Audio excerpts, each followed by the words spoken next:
said, "You got to get better." Yeah.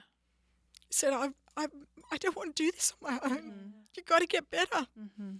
And I think that was the final turning point for Luke to feel respected, and I am an equal partner in this, and I've got to give my 110%. And God did what? Turn it up and come and see. God did what? You gotta hear it to believe. God did what?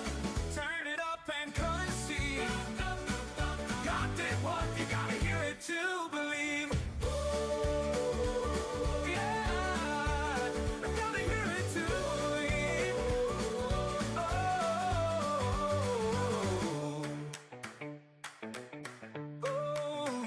God did what? You gotta hear it to believe. Okay, this is going to be so much fun, guys.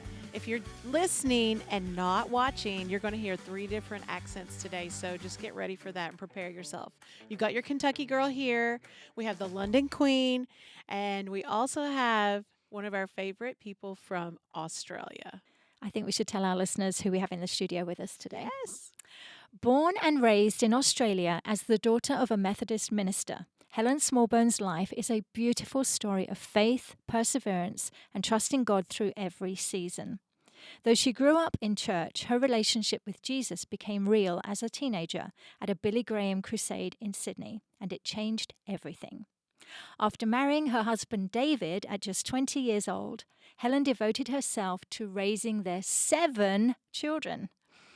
When their family faced a financial collapse in the early 90s, they packed up and moved from Australia to Nashville with nothing but faith that God would provide, and He did in incredible ways. Through her obedience, 3 of her children have gone on to become Grammy Award-winning Christian artists, Rebecca St. James and Luke and Joel of For King and Country.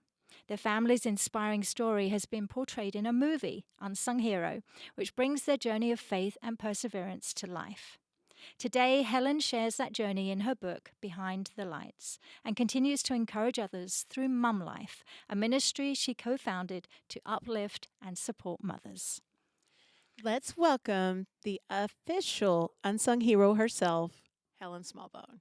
Thank you for being here, Helen. thank you for the invite. I'm so pleased to be here. Helen, the reason we wanted you to be our guest is because you're the mum behind some incredible Christian artists. But we want to get to know you. We want to hear your story, what it was like from your perspective. And we've seen some of that in the Unsung Hero movie, which was fantastic, by the way. But you've raised 7 children. So tell us about that and tell us about the miracles. We want to dig into how the miracles actually happened.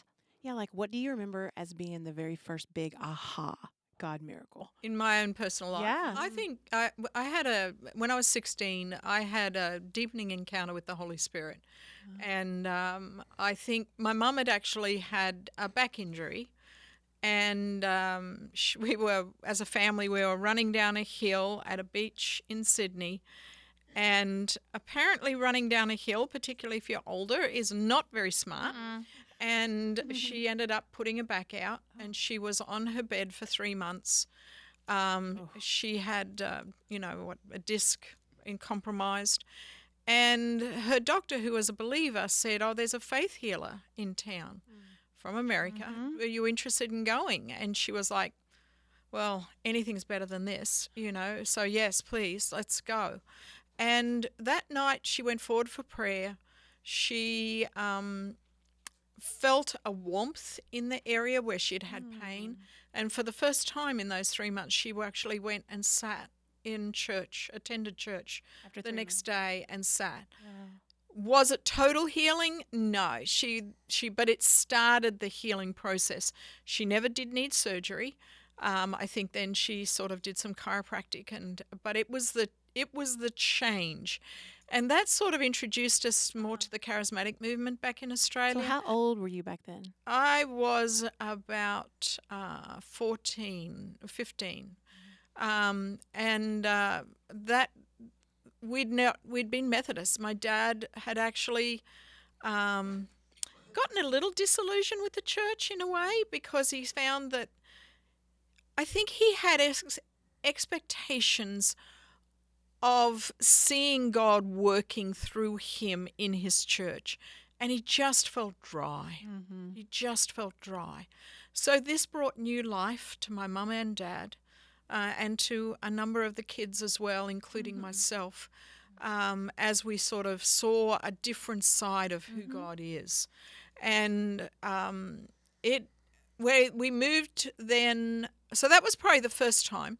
We then moved churches to another church in Sydney, and we, not long after we moved, we actually went to a youth camp. And at that youth camp, we saw an outpouring of the Holy Spirit, Oh, wow. Yeah.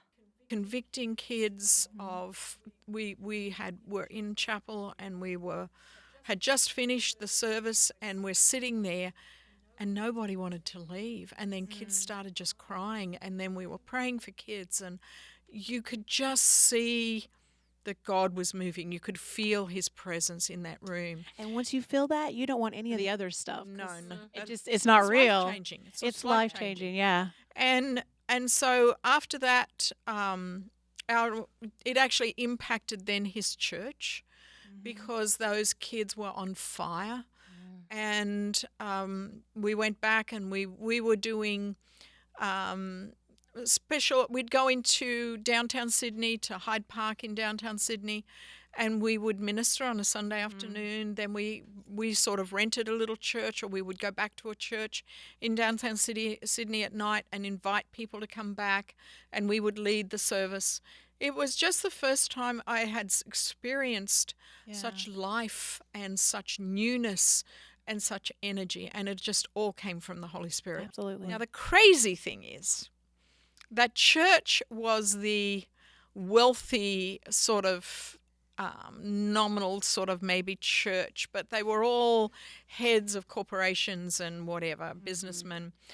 And they could not understand why their kids were excited about going to church. It's like, this isn't normal. What's happening here is not normal. And maybe they felt out of control. But after about 3 or 4 years, they actually asked my dad to leave the church, because they just felt that what was going on was unusual, weird. This is not normal for a Methodist Sounds church. a little bit like that movie, Jesus Revolution. Yeah, right. Revival Yes, happening. it was Under their revival noses happening in the and church. they didn't like it. Yeah.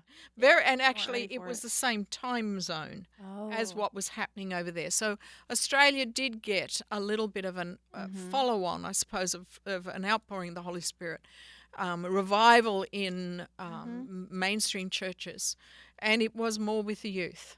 And out of that, really, that movement came Hillsong music. Right. Yeah. And it just impacted. It was the first time that I had really seen God alive. And people here were looking at you guys and like Hillsong in Australia, thinking, what are they doing? How can we do what they're doing? You guys were impacting the world. Yes, their music did Yeah. impact the world, and it was a bit of a special time. This was the 70s? Yeah, so early 70s, probably 70, 72, 73, somewhere in there would have been about that season for our life. And it was just Well, life-changing. it all makes sense with you watching your mom, and then now you want to be that mom today to your children. Well, it took me from being a believer Yeah. in Jesus to being a passionate follower Right. of Jesus, like to Right. really be, I don't know, just More of a grew my personal. faith. Yeah.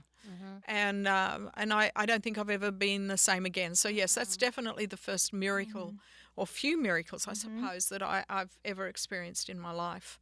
And then I saw my husband, who had grown up in church, but was not really taking his faith seriously, was more of just a nominal Christian, in name only, go to church, but Right. not really much else.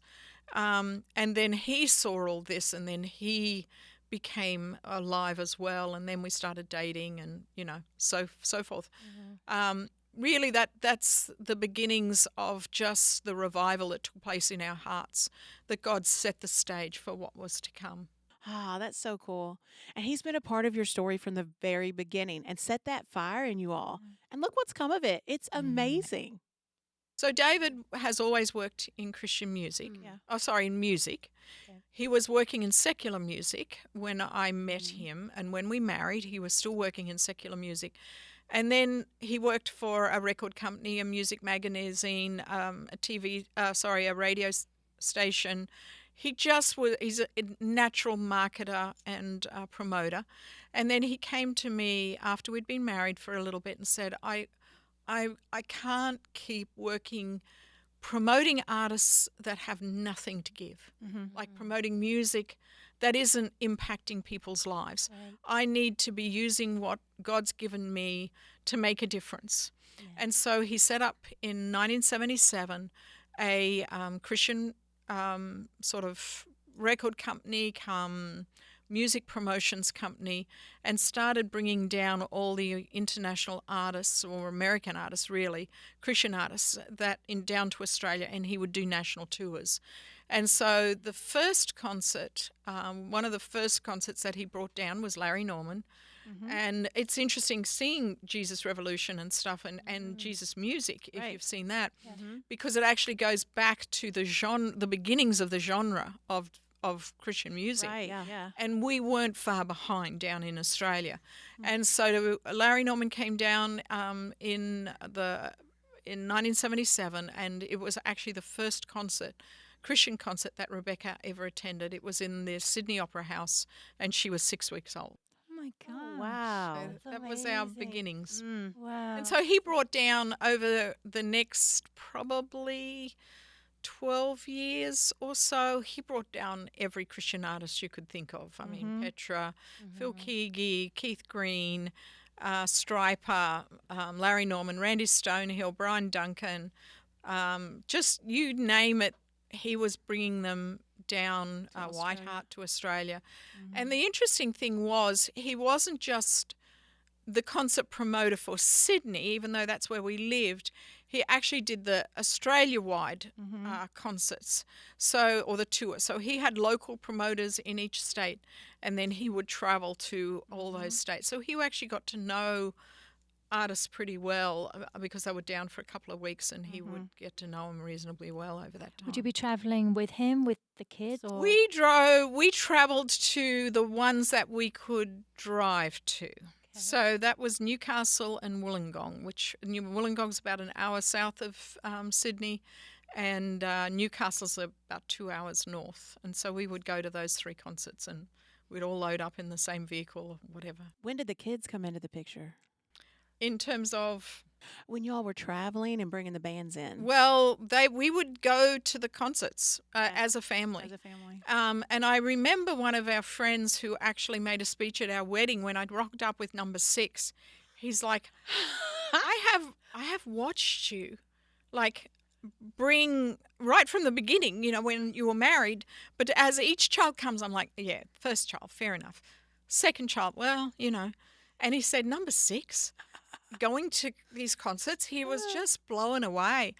But David worked pretty much from home most of the time, except for the first year or two of that his Christian music time.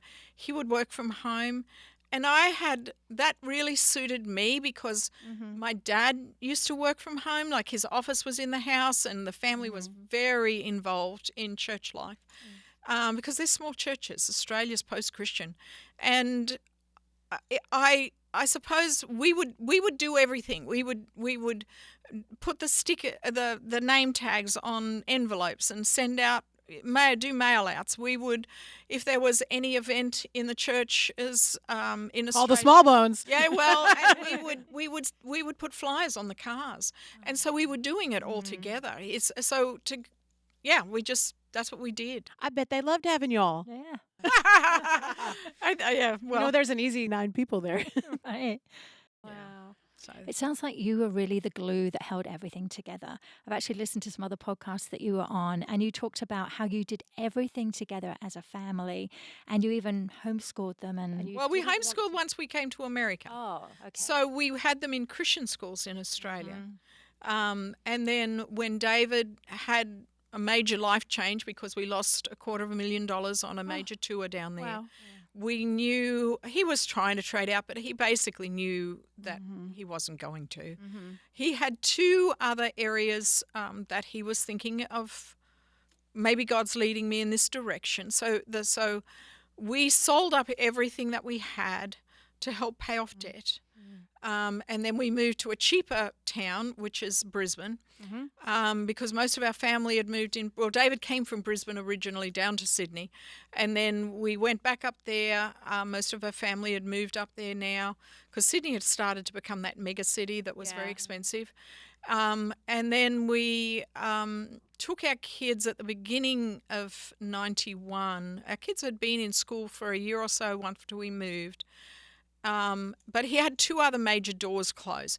He did actually, we were in Sydney, we were actually attending what was then Hills CLC, which was That the beginnings before, of right? Yeah. Hillsong. And he actually set up there, he said, your music here is so good. I'd like to, I have a record company, let's work on this. So he was actually the beginnings of Hillsong. Who knew? Who knew? Right? And after 2 years of working with them, or a couple of albums, they saw the potential of what he had seen and said, oh, we want to bring it back in-house. And that was the second door that closed Oh. on his 40th birthday. Oh. So in December 1989, that door closed. And it was funny because I had set up a surprise birthday for him. I had his parents come down from Brisbane, had a bunch of people, someone else, a family came from Adelaide, and we'd hidden all the cars, and he walked into the house totally overwhelmed. Oh. And then he saw all these people there, and instead of it being like that, one of those things where it's like, hey, wow, he went white as a sheet and had to sit down because he didn't know what was going What to had happen. just happened? Yeah. And he couldn't compute the devastation of the morning to then the elation of seeing all these people, and it just totally But overwhelmed him, doesn't that happen so many times? The grief and the joy hand in hand. hand in hand. I mean, for my life, I've always seen that.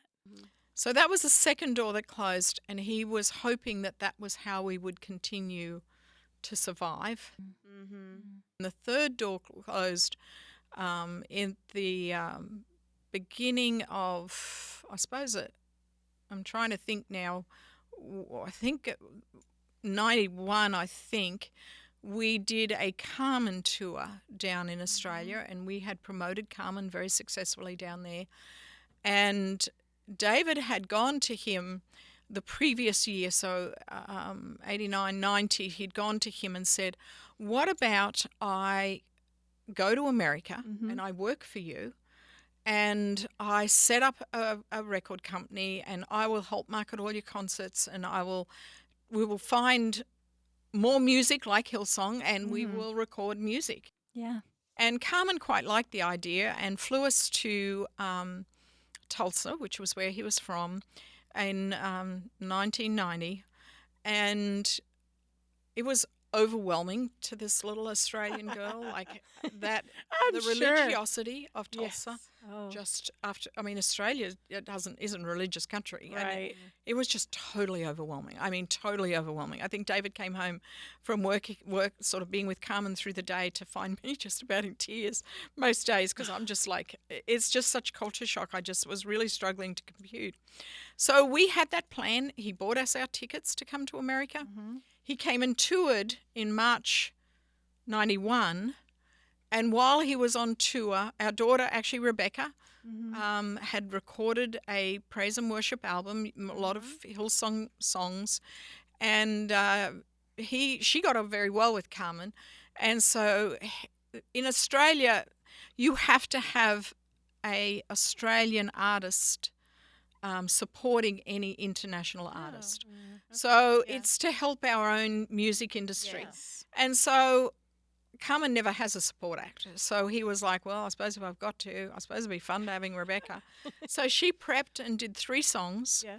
did the national tour, and no bombs dropped or anything else, except for the fact that we had seen enough of artists to know that the stage affects people. I mean, I don't care whether you're a pastor, an evangelist, a singer, a speaker, it affects people. We weren't made as Christians to be applauded and Right. to be, The glory. yeah. Yeah. And so when she got home, she came in the door basically and said, "Oh, it's so good to be home. I'm so tired of hotels. I'm so tired of whatever, traveling." Wasn't she a teenager? Yeah, she was about 14 at the time. And she said, "I just can't wait to clean the house or wash up or something." And I thought maybe she could handle, I mean, this. Maybe, she's got it together enough. And so we had that in our back of our mind. Well, and on that tour with Carmen through Australia, a pastor at one of the churches that we were doing the concert at got Carmen's ear and said, Smallbone's a loser. No. And so, Talking about David. yeah, talking about David, because he had lost all the money and I don't know what else had influenced him, but that was obviously what was going around. And so Carmen then went home and then called David and said, "I don't want you to come and work for me anymore." That's not good. And that was the third major door that closed. And at that point, he was at a loss. Yeah. Like, yeah. I don't know. I mean, I've got a family. I don't know what to do. Right. I don't know how I'm going to survive. And we talked about options. And my mum had said, "Oh, well, maybe he could sell real estate. I mean, he's a marketer. He could promote, like he can sell anything." And he said, "If I did something like that, it'd just kill me. Like, Yeah.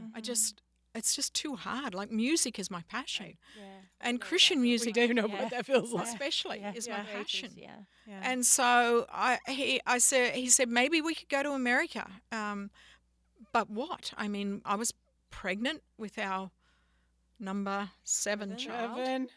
And he said, "I can't take you there unless I've got something to go for." So then he came over, probably I think in about June, and he met with some artists, Christian artists here in Nashville, that he had had a really good relationship with and had marketed very well down in Australia. In actual fact, some of them were better known down in Australia than they were in America, because there's so much more competition here, And he did get offered a job. So in August 91, we came to America for that particular job, unbeknownst to me that we were, or thank God we didn't know, that after 2 months he would lose that job because his reputation again caught up with him. So were you on board with that? Yeah, because there was nothing else. Right. And Praying people together and asking for God's guidance. And yeah, trying and feeling there like- was nothing else in Australia. Yeah. When he sat down and you see a husband's heart, you see a heart, and he says, "My passion is Christian music. Right. Like, I want music that's going to impact people's lives." And I knew already that Australia was a little too hard, if you get what I mean. Like, Yeah. we have the land size of pretty much the main area of America without Alaska, and yet we have a tenth of the population. So and 5% of people go to church. I Right. mean, like, so you It's put totally it all different. together, it's just a whole different ball game. And he knew he couldn't continue. And he also probably knew he was made for more. Maybe you he know? knew he was made for more. And it was all part of God's plan, it sounds like. Yeah. Because through all the heartbreak and the closed doors, we don't know what's happening, but we do know that God's in control. And it feels like an injustice But to it's us. just a redirection. A redirection. Right. I love Redirection. that term, because it was a redirection. When he lost the job here in America, he was obviously totally dumbfounded then. Like, but by then you're here. Do you know what I mean? Like, Yeah. we used the tickets that Carmen had bought. When Carmen pulled out, we said, "Well, we're keeping the tickets." Absolutely. We're taking the plane. Yeah, we've got that as an option. And then God opened the other door. Then he shows the door. And then we're sitting there and like, oh, my goodness, so what is going to happen? Karen, oh my gosh. I know. I can't believe everything they went through. The loss, David's reputation taking a hit, all those closed doors. I'm literally on the edge of my seat right now. Like, what is going to happen next? Well, if you haven't seen it yet, there's actually a movie called Unsung Hero that tells the incredible story of what happened next for Helen and her family as they faced heartbreak, financial struggles, uncertainty. and how they learn to trust God through every closed door. And what I love about this movie is that it shines a spotlight on the Smallbone family before many of their children, like Rebecca St. James and For King and Country, became successful. It's peeling back the layers behind the challenges, sacrifices, and uncertainty that can come with following your dreams and trusting God through everything. If you haven't watched Unsung Hero yet, Seriously, go watch it. yep. But for now, here's a little teaser.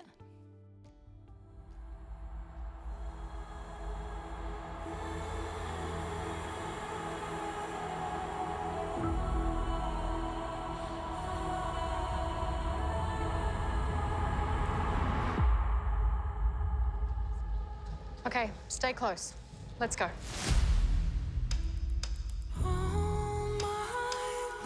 How y'all doing? Are y'all from England? Australia. Australia. Wish I had an accent. Dad, I wrote a song. Thought maybe we could ask for an audition. Oh, that's great, honey. Let's take it one step at a time. Kay tells me you're a promoter. You know someone looking for one? Well, I may know somebody who should be. She's been given a beautiful voice. It's a miracle. She's a special one, son. Your family, they're not in the way. They are the way. There's no food, and we're almost out of money. We need to make some changes. Kids, we need your help.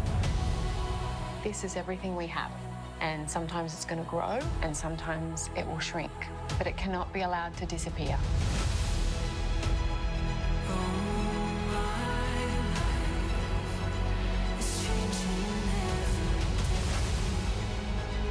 I wonder if he's right. Maybe I'm not meant to sing. Or maybe you're not meant to sing other people's songs. It's going to be dangerous and scary. And giving up, giving in, it's not an option. Whatever your dream is, I know you can achieve it. Please welcome my big sister. My dream is to be like you. It always has been.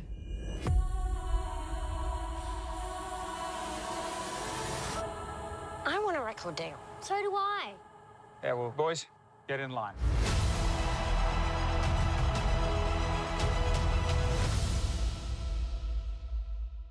And that's what God taught us. God has it all in control. Mm-hmm. The closed doors are to do a few things: point us in a new direction, get our attention, and give us something better. Yes. He's not going to shut all those doors and take from And you. take. He is going to give. Right. It's just he's Over and above. teaching you, and over and above. He's just teaching you on that journey. And so we saw that very strongly lived out, that everything that God, in a way, those closed doors took from us, God gave back. But he gave it back, not man. not man. Yeah. Right. So one of the things when David started, when Rebecca got signed, she got signed. We came in 91. She got signed in 94. And she was the ripe old age of 16. And when we started touring, we wanted to go together. And by that point, we had worked together so much that to have her and David go off and not all of us was just, again, going to be too hard. It's just going to be too hard. So he decided that so we have Rebecca at 16, we have 5 boys, and then Libby's, 3. A youngest bookend girls and 5 boys in the middle. With those boys, about 2 years each down, he felt he had a bit of a workforce, apart from the fact that having put food on their table, Right. they had actually developed to be a bit of a workforce. They were used to working together. They were used to working. And so we got a 15-seater van. That was a miracle in itself because we didn't have credit history. Who's going to take off this Right. family, this Australian family who has no credit history? A Canadian who had moved to America with no credit history and had built up. He had a small business called Tennessee Car and Van Rental. And we got a 15-seater van from him, and he was prepared to support this Australian family who had no credit. So again, God goes before. He opens those doors. And so we pulled a trailer, we got in this 15-seater van, and we toured with Rebecca. And basically, David, we toured in the black right from the beginning because we took jobs in churches, we did whatever we needed to do, and it worked. It was the foundation of what God was wanting to give us through Rebecca's career and then on to for King Country's career. So those kids, David had Daniel, our eldest son, at 14. 1994. Yeah, he would have been 14. He learned how to set up lights, and so we carried a small lighting rig. The boys all helped Daniel set up the lights. And so the adventure really begins of who we're becoming. I remember seeing you guys in Bowling Green, Kentucky. You would have. And seeing all the kids, and that kid was doing that.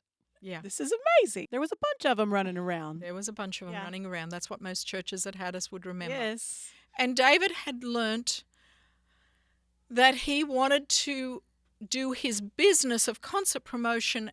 Well, now we're with Rebecca. He wanted to do it in God's economy. So instead of coming in for a fee per se, he would partner with the promoter. He would partner with the church. And so what that meant is if by chance they had a loss, that we would partner with them in their loss. We would help them.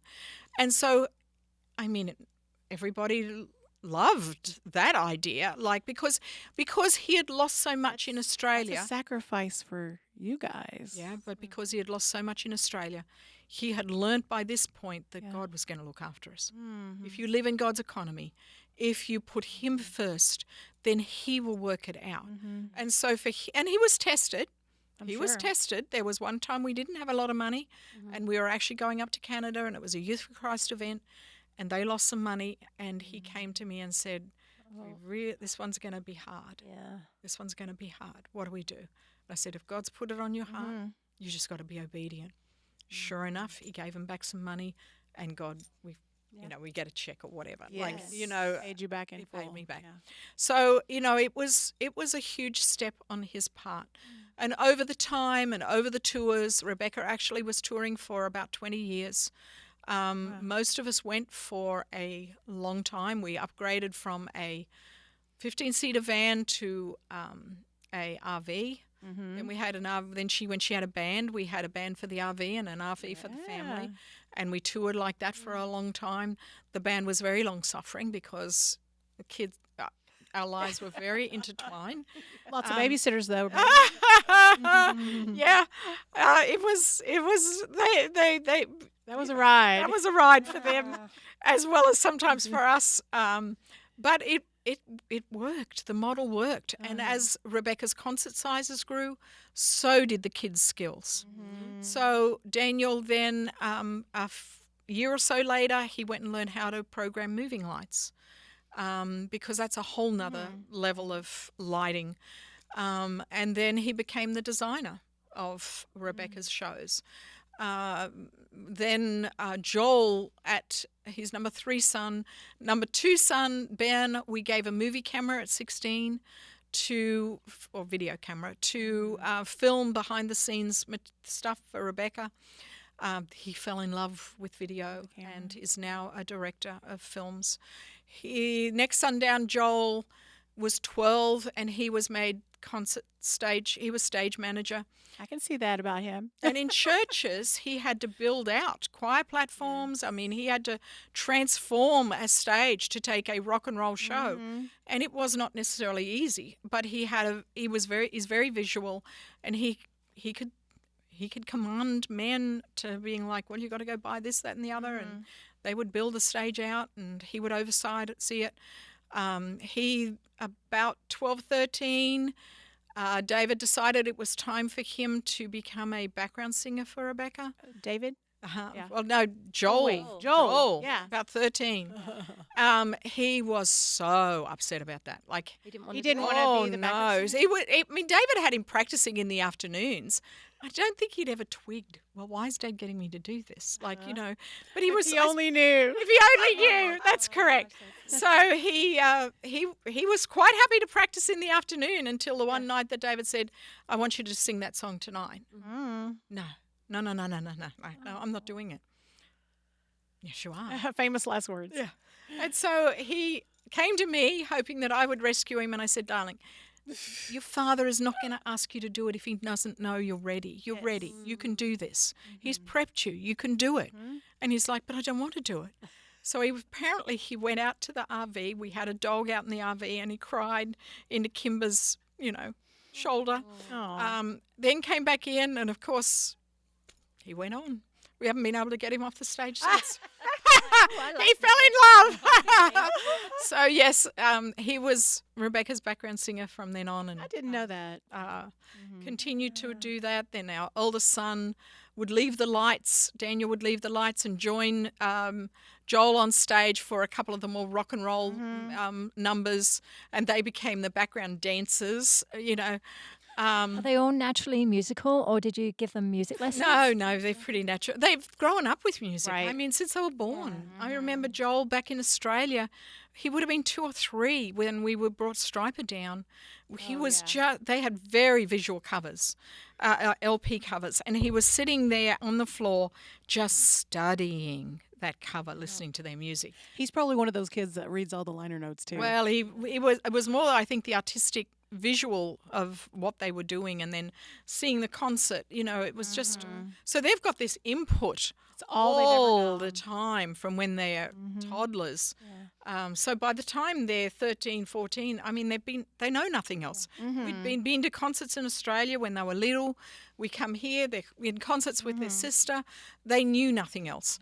A lot of people don't know that Luke actually joined Joel as another background singer, but Daniel retired from being on the road and being her lighting director. He would still design all Rebecca's lights, but he taught Luke how to run the lights.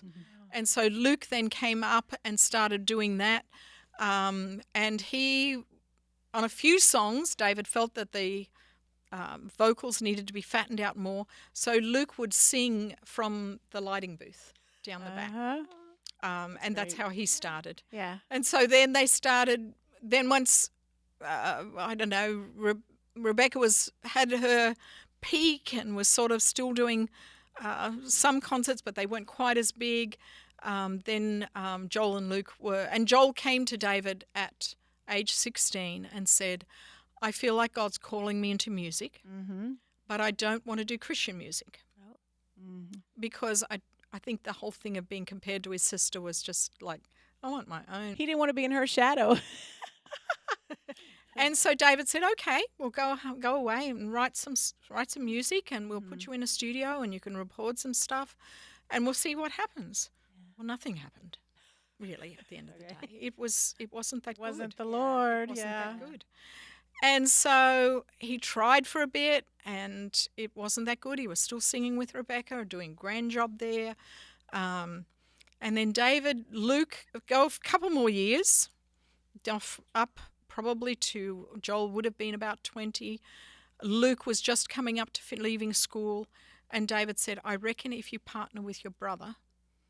So what he said was, "Joel, this is a hard conversation for a father to have with a son." He said, "You on stage, you're great. You're great as being the background singer. But if you're going to do a solo act, you got to compete with the greats. I mean, you got to compete with those who are highly successful out there, particularly in the secular marketplace." And he said, "My encouragement would be for you to bring your brother in, who has a better voice than you." Oh. You did not say that. And then you become a duet. And that puts you in a whole different field. Well, first up, Joel's answer was, "Why did God give me the passion and the drive, and Luke the voice?" And that's probably a fair enough question, because he wanted to drag him in Yeah. for them to become a duet. So then they started supporting Rebecca. They would do support work they were writing songs. Joel did not respect Luke much at all. Luke was not giving his best because he didn't feel a partner. He felt like, I've been dragged into this, like it's not really my, so he's not really. So then began their journey as a duet. And secular companies were not interested. I think they did showcases for Capitol, Universal. There was no one really interested. How did they get those meetings? Like, Because David? Yeah, okay. Their I dad's was like, that seems crazy that dad's a pretty pretty well known, yeah. well, he's able to find the relationships to help Right. open the doors to get showcases for those. It's not that hard in Nashville to get a showcase. They did do one in New York, which was harder, I'm sure. and it was again a don't see it, yeah. don't see it. So it took a while for them to be seen, and when they were seen by Word Records. Yeah. So it comes back into the Christian music field. They had to go away and write 3 songs that were vertical songs instead of relationship songs, which they did, and they got signed by Word Records. And so, The rest is history. The rest is history. They got bought out by Curb. Was there like a turning point in their relationship as brothers? There that- was. There That's a had to be, huge right? question. What was that? Well, for one, the guy who really was the producer of their first album and really got involved with them, believed in them, and was continuing to try and make it happen. Sat down. I didn't know about this, but he sat Luke down and gave him a big talking to. You're going through the motions, but you're not really in it. Until you get really in it, it's not going to work. And so Luke did. He's a good kid, and he did pick himself up, and he did give more. But it really, so their first album's gone out, was good, well received. I think they had those 3 Christian songs were all reasonable hits on that album. And then they're in, I think, doing their second album, and Luke gets very sick. He has ulcerative colitis. He's 6 foot. Luke is 6'4". He was down to 129 pounds. Wow. It's when Joel got married. We were out in California, and it just became so obvious that he was really struggling and not doing well. I think they went to SeaWorld one day, and he couldn't last the day. And you're talking about a young 20-something guy Who should be able to, yeah. You recognise that something's off. And then we got involved as parents because Luke was already married when his wife came and said, in tears, I don't know what to do. Luke's told me he doesn't want to eat anymore. And I went to him and just said, listen, they had a newborn baby. I went and moved in with them for a period of time. And I said to Luke, if you're not going to eat, we're taking you to the hospital because you got to eat. A mom's got to do what a mom's got to do. He did start to eat. We did start to find people. It did take a while. He came off the road for 3 months after Joel got married. And Joel had everything that he thought he wanted. God gave him. Now, this is an interesting way God deals with people. God gave him what he thought he wanted, which is a solo career. It's all about me, whatever. I mean, it's, Right, yeah. That's what we think. and so and Luke's sitting back sort of advising the band and Joel on how to fulfill his parts, whatever. But he's so sick he can't even hold his baby. Oh, poor guy. So the turning point for all of them was when they were doing a Greg Laurie Crusade out in what's their big stadium? Like one of the one where the baseball. I know what you're talking about. But anyway, there's about 30,000 people. Yeah. there. And it's the Californian big stadium thing, and it's Greg Laurie Crusade, and it's going to be live streamed, and so Luke has never seen the band perform without him. He's sitting at home, sick, and watching what happens. And Joel very respectfully calls him before he's about to go on. I think they pray together, and Joel says, I'm just going to be so interested to see what you think of what we've done with you not being here. And he said, you've got to get better. Yeah. He said, I don't want to do this on my own. You've got to get better. And I think that was the final turning point for Luke to feel respected, and I am an equal partner in this, and I've got to give my 110%. And that may have been the whole reason it even happened. Right? You know, you never know. Never know. And you as a mum, was there ever a point when you were just like, my gosh, you two are just so good together. Why can't you see it? Probably we're too busy in a way to make that.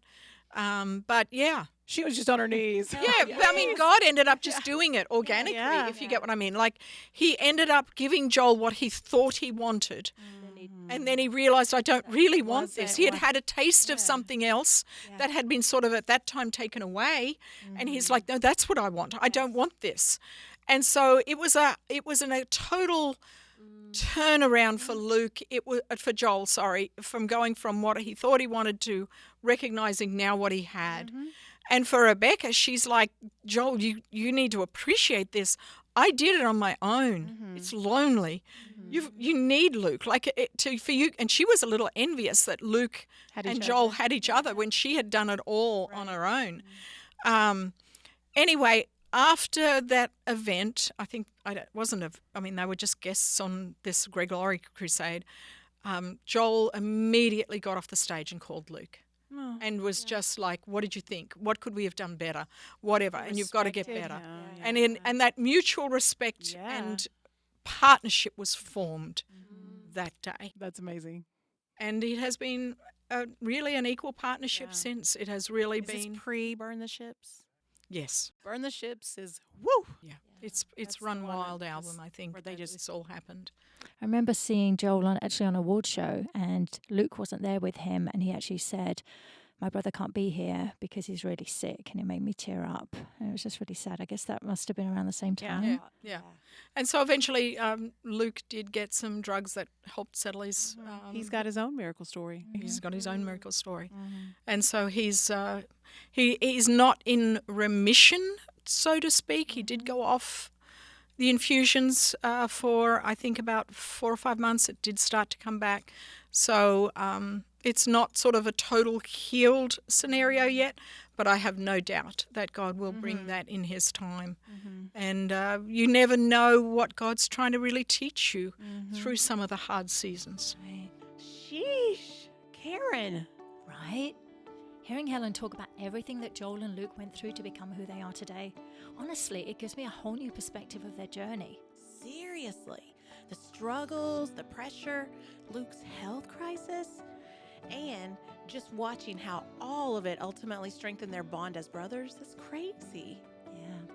Hey, wouldn't it be so cool if we could watch old footage of them and hear more of these stories? Karen, you know there's actually a documentary about Joel and Luke, right? What? There is? What's it called? Where can I watch it? Well, if you haven't seen it yet, there's an incredible documentary called No Turning Back that takes you deeper into the journey behind For King and Country, showing the challenges, sacrifices, faith, and perseverance that helped shape Joel and Luke into who they are today.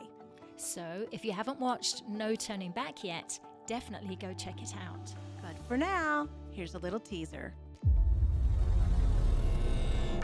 Where do we begin?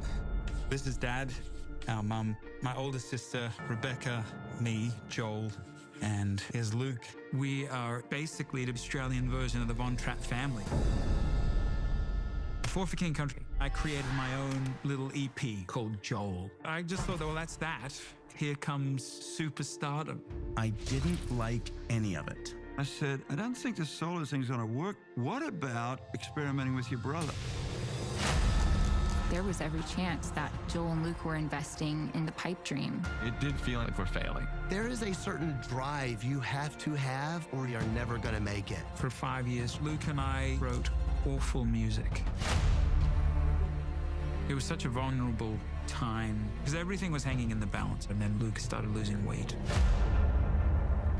This may be a terminal illness. We might lose him. You never plan for a moment when the person that you love says to you, just don't leave me. I want him here. I need him here. Set everything aside. Set our history aside. Let's choose each other. I'm glad for them. I'm glad they have each other. They don't have to do it alone. It's a hard thing to do alone. We were living by faith. That's when I started seeing the miraculous. If we're in this together, that makes you feel less lonely. It makes you feel like somebody is looking out for you. This is not just about the band. This is about the pair of brothers who chose to not only set aside their differences, but to find a common voice in music, to band together with no turning back.